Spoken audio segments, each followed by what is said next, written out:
Ludum Dare 46 is a game jam wherein you have 72 hours in order to create a game from start to finish. I have a team of a few friends from university who I've been doing a few of these with, and it's one of my favourite times of the year. So there are various themes that the game can be based around, which everyone gets a chance to vote on. We did a mind map of the first 16 that were announced just before the actual theme was decided on. And we went and we came up with ideas for each and then voted on the one we thought would be best. We weren't that high on Keep It Alive, but it made it through. So we spent the first couple of hours coming up with an idea. We ended up settling on a puzzle platformer wherein you're trying to get the ingredients for a witch to save the life of your friend. And we thought we could do a variety of puzzles involving using interesting potions, which I think worked out rather well, all things considered.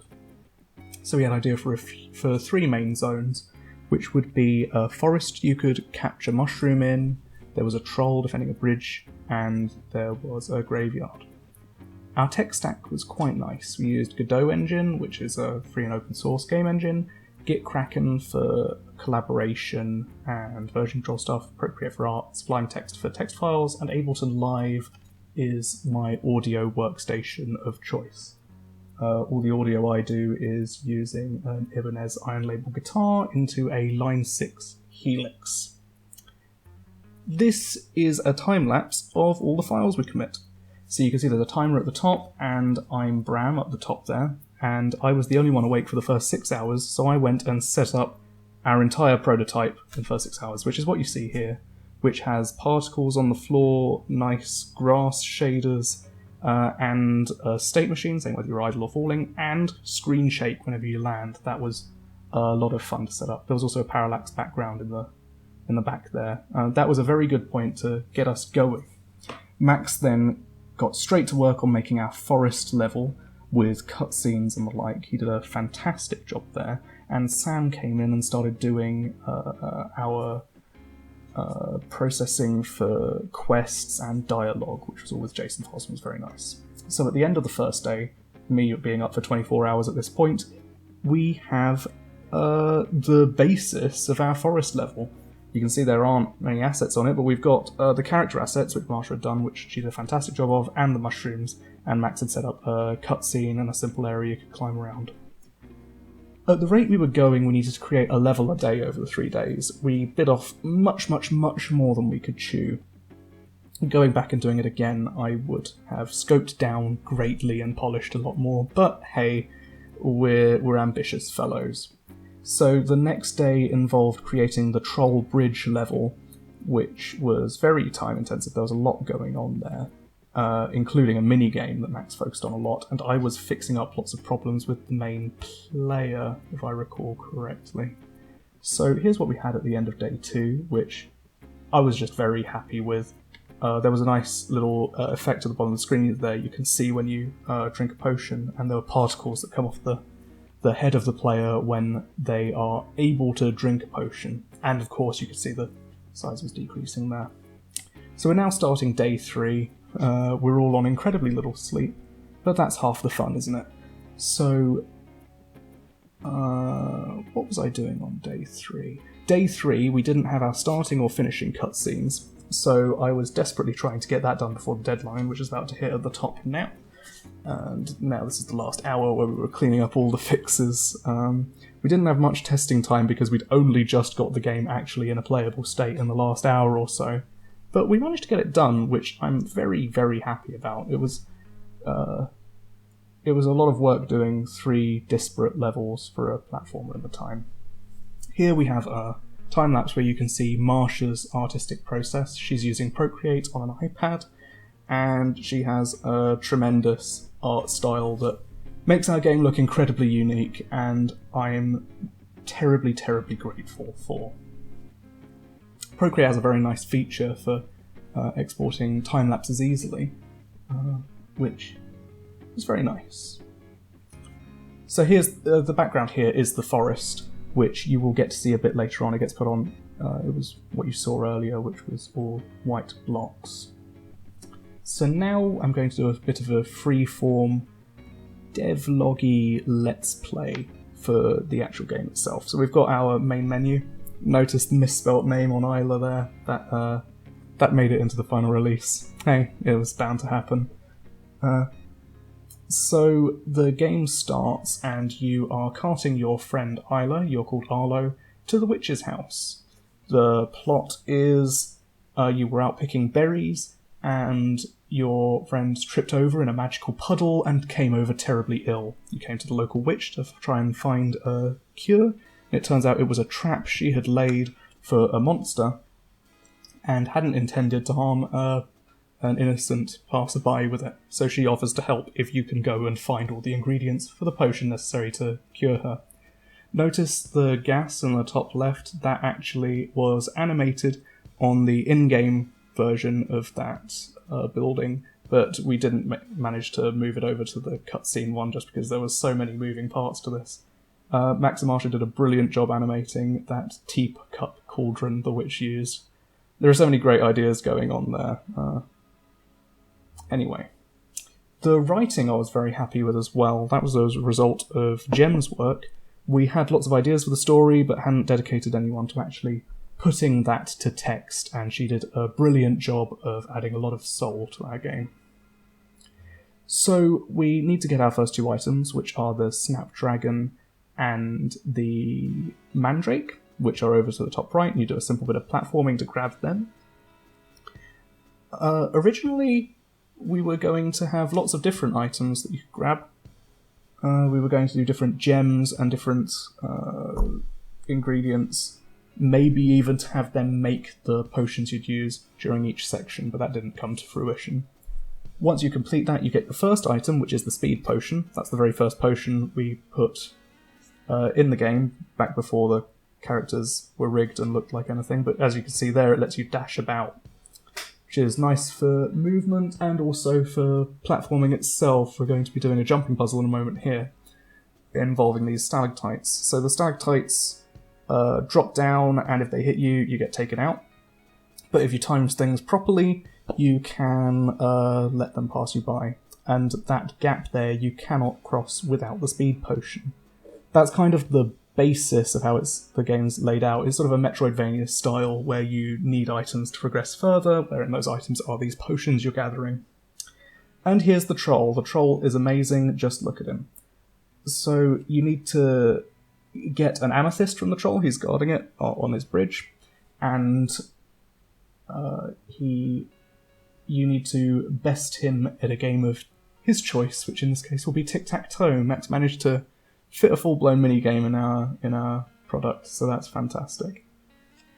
There are a few novelties to the way the troll plays tic-tac-toe. He's not very good at it, so he makes random choices. But also, sometimes he'll cheat and he'll take two goes, and there'll be a little bit of dialogue that says it, although it isn't actually shown very well to the player. There are many parts of the game that need more time. I wholeheartedly stand by this scene. Anyway, you grab your burnt amethyst, and then you get to go back to the witch to progress with the story. So each zone has a potion in it, and when you complete that zone, you go back and you get a new potion, and that will help you get a secret item for the last zone, usually. So here we're about to find the first secret item of the game, which is a wizard's hat.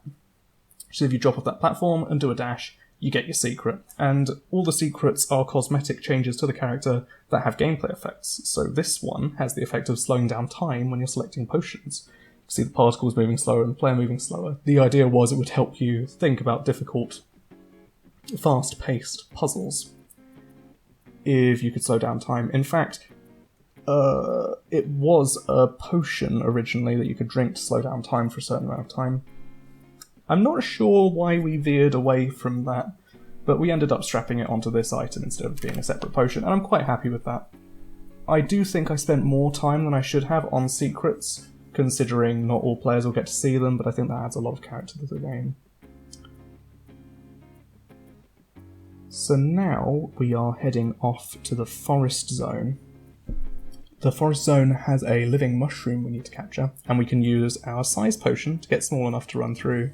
I'm incredibly happy with the animation I put on the very small version. When you use the size potion, you become small. The running animation involves waving your arms about over your head like you're panicked, which I was very happy with how it turned out. Here you can see how the forest looks compared to the previous scene where it was all placeholder blocks with all of Marsha's lovely assets and that forest scene in the background that you saw the time lapse of her creating earlier. Max is responsible for pretty much all of the real level design. I only sketched out a bit of the graveyard scene. He put together both all of this map area and all of the Troll Bridge area, which was invaluable. He did a really good job of that. And he rigged up all of these cutscenes too. As you can see, you were hunting down that mushroom and you caught it, and now you can bring it back. And also, just up there to the right, you could, if you were sharp-eyed, you could have seen the third secret of the game, which are the boots, which make you faster. We're going to go back and grab those later when we've got our third potion, but now I'm going to speed things up so that we can go back and get the second secret item, which is the potion belt. The potion belt lets you use potions more frequently. Now, because you've not been playing, you've not been able to get the kinesthetics involved, but you can only use, after you use a potion, there's a cooldown timer, and once that's over, you can use the potion again. The ability to use a potion again is signified by those blue particles that come off the player's head intermittently. And yeah, the potion belt lets you use things more quickly, and you might just be able to make out on his chest there is a sash covered in potions there. Our friend Iyla has become unresponsive at this point, so things are beginning to tense up in the story, and we're going to get the final item we need to cure her, which is the homing potion. But, of course, in true game fashion, we're going to quickly go and nab a secret, because the boots are probably the best item in the game. They make you something like 33% faster, but it's a very tangible speed boost. And now you can see us in all the secret gear. So the item we get for the third zone is a mist potion that lets you move through certain walls. For example, the one to get the boots we saw a second ago, or through that one there.